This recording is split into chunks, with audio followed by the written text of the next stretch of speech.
Okay, ikaze turabasuje cyane kuri Habijid Nduba TV nk'ibisanzwe. Murabizi kandi maze kumenyera twebwe umurimo ku isonga maze tugahora dutsinda. Nta kindi uyu munsi tubazaniye, ni igihingwa cy'ikigori. Iki gihingwa ni cyiza cyane, kirimo ifaranga, kirimo ibyo kurya. Iyi ni imari igenda, ni diyama. Nta n'uwatinya kuvuga ko ari zahabu yigendera. Iyi ni zahabu ushobora gucukura mu gihe gito kandi ikakugira umumaro. Bantu mudukurikira kuri iyi channel Habijid Nduba TV,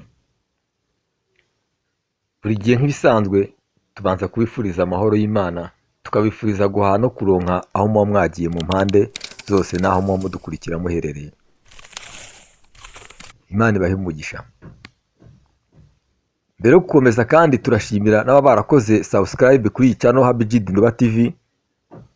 Iyo ni inkunga ikomeye cyane, ni umusanzu ukomeye cyane, turabashimira.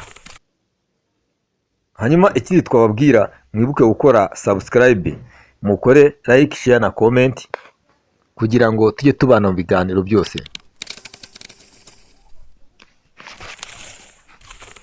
Reka rero tubifurize ishya n'ihirwe mu byo mukora byose. Nta kindi kituzanye ni ukuganira ku kigori. Mwumvishe indirimbo nyinshi cyane bajya bakivugaho. Ubusanzwe mu mibereho ya muntu, ibigori biri mu bitera imbaraga. Iyo urya ibigori uba ukomeye kandi umubiri wawe ufite intege zihagije. Uzabicunge uri ku rugendo ukakirya, ushobora kwiriza umunsi wose umeze nk'uwariye isahani y'ibiryo. Ariko icyo si cyo kituzanye uyu munsi. Ikituzanye uyu munsi, tuje kuvuga cyane cyane kuri business. Turashaka kuvuga ku birebana n'akazi, ni gute ikigori cyavamo akazi kigahingwa kikabyara umusaruro ukomeye cyane. Ibyo byakorwa gute? Bantu mudukurikira, ubu si ubwa mbere tubagejeho ibiganiro nk'ibi ngibi.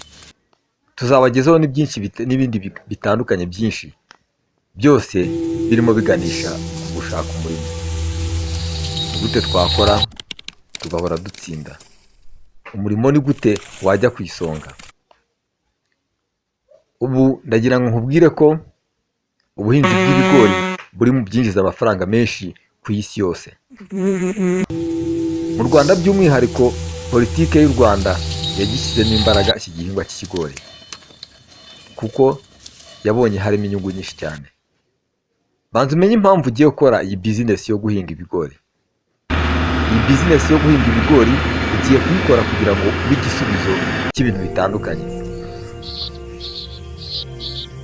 Usibye kubona amafaranga, hano harimo indi business ikomeye cyane. Uzahinga ibigori kugira ngo umusaruro uvuyemo muri ibyo bigori, ibisigazwa byawo bigaburirwa amatungo.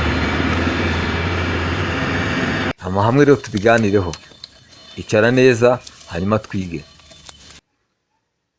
Uzahinga ibigori ugamije kwiteza imbere mu bukungu, ugamije gukora cyane kugira ngo uzagire icyo ugeraho. Hari ubushakashatsi bumwe nakoze cyane ngenda ndeba abantu bahinga ibigori babigize umwuga. Mu buzima busanzwe ni abantu bifashije, bafite amasambu menshi, bageze kuri byinshi, bafite amazu meza kandi yubatse neza, amwe twese twifuza. Ndetse umuntu umaze imyaka hafi y'2-3 ahinga ibigori, uwo muntu yamaze gutera imbere mu buryo bwiza. Ubihinga nk'uwabigize umwuga we ni umukire.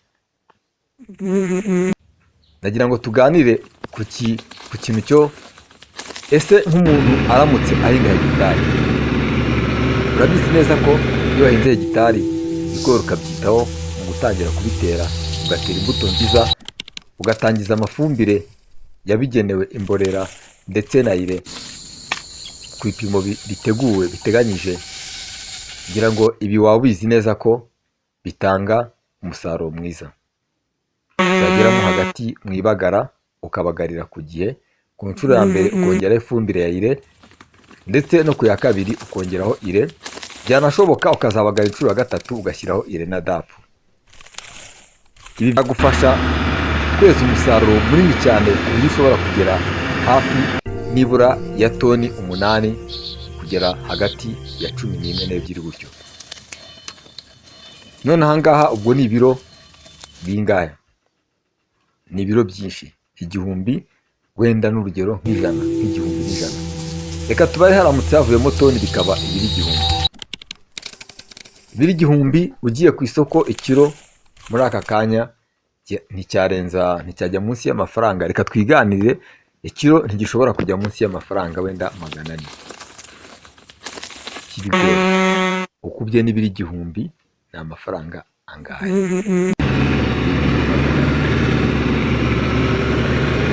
Ayo mafaranga 400 ushobora gusanga wenda warashoye n'amafumbire birimo ibitarenze 100. Buri kwezi uramutse usigarana 300 kuri buri hegitari uhinga, waba uri mu bantu bafite amafaranga menshi. Aho twibariye igiciro gitoya, turamutse twongeye igiciro nawe urabyumva. Wakirigita amafaranga wakora ku note. Ni ukuvuga mbese ko wagira konti yawe rwose y'umwihariko buri mwaka, ndetse nka nyuma y'imyaka 5 uhinga ibigori ukazabura ubukire. Ubuzima bwawe bugahinduka. Niba uri mu kigero cy'abakuze ukazasaza neza, waba uri no mu kigero cy'abato, iterambere ryawe ry'ejo hazaza rizagenda neza.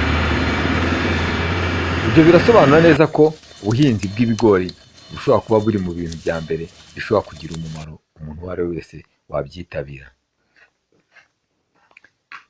Nk'ibisanzwe rero aha kuri iyi channel ibyo murabimenyereye ko tubikoraho kenshi.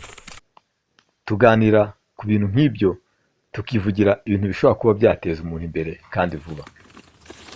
Ndashaka kugira ngo ubare ibigori 100 uramutse ufashe byahingwa ku buso buto cyane bushoboka, ni 10 ku 10 gusa. Ukabigurisha ikigori 200 cyokeje ku mbabura. Yumvira nawe amafaranga yavamo. Noneho bari ibigori 1000 ugenda ukuba bitewe n'ingano y'ibigori ushobora kuba wabasha gutangiraho uhinga. Ese uyu mushinga ni mubi? Muntu udukurikira ngira ngo wamaze kubyiyumvira ko hano hari umushinga woroshye cyane kandi ushobora guteza imbere mu gihe gito. Ibigori byera nyuma y'ibishyimbo, ntabwo ushobora kurenza garama. Kugira ngo nkubitse ko kandi ibanga ryo gukora business ari ugutangira akanya. Ntuzubare wa mugani w'abantu. Ugishyikira aya makuru tangira ndetse n'uyu munsi aho ari kuzahinga ibigori, wegeranya amafumbire utera ibigori, cyangwa se n'ikindi gihe n'indi season uzategura ubutaka neza, hanyuma ukora umushinga w'ibigori. Maze uzanyandikire muri description ndasiga nimero, ndetse ko ugiye no kurikira utabura nimero yanjye, kandi unyandikiye na comment muri comment njya nzisoma, nareba nabona washatse kugira icyo tuganiraho tukakiganira, tukaba twavugana nyumva nkumve. Ubwo ni nyumva nkumve nta kibazo, tugahana ibitekerezo, tukungurana ibitekerezo ku byatugira akamaro. Ubuhinzi bwo